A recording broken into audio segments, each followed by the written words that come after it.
मग आजी कशा आहात आता? बरं वाटतंय ना? होय, आता बरं वाटतंय. भाऊ, हा अहो मी आजारी पडले तरी एवढी समधी जण मला बघायला आली आहेत. मग पोचवायला किती जण येते. काही बोललो गप्प बस. आणि आता घरी गेल्यावर पण फक्त आराम करायचा. मी तुम्हाला अजिबात कामाला हात नाही लावू देणार. झाली सुरू फार म्हातारं करून टाकले. अगं एवढी काही म्हातारी नाही झाली मी. अहो आजी ऐका, एका ठराविक वयानंतर मुलांचं ऐकावंच लागतं.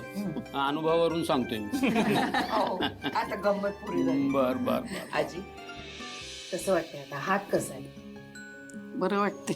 म्हणजे इस्पितळात आली का नाही तेव्हा जरा अंदुक असं काहीतरी वाटायला लागलं आणि अंगातनं असं कळाल्यासारखी झालं एवढंच. आता सगळं व्यवस्थित आहे, काही विचार करू नका. अजिबात नाही. अहो माझी ही नात असताना मला काय काय होणार आहे आणि ती काय व्हायला देणार आहे काय? ती जो पातूर आहे का नाही, म्या घाबरत नाही. हा. कस तर राहून राहून एका गोष्टीचं लई वाईट वाटते. कसं? आजी काय काय झालं? कशाचं? आजी या पोरासनी भजी करून खायला घालता आली अरे नाही. आजी काय भाजीचं लागलं ए आजी, ते कांदा भजी राहू दे बाजूला. तू सांग तुला काय खायचं. तू सांग फक्त, आम्ही लगेच घेऊन येतो. बोल.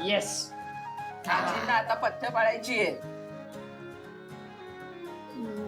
काही खाऊन चालणार नाही.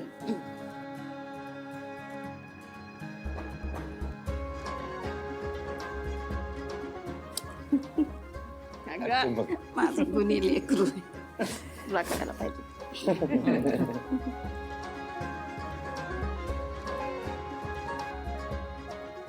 आशू कुठे पण? केलाय मी फोन. येतोय, तो मीटिंग मध्ये अडकलाय. एक्सक्यूज मी, तुम्ही इतकी सगळी लोक आत थांबू नका. पेशंटला आराम करू द्या. मी बाहेर जाते. सांगत होतो या सगळं. चला तुम्ही थांबा. चला आजी जाऊया. चल. काय चाललंय मुलांना तुमचं? चला बाहेर. अरे चला लागलं तर सांग.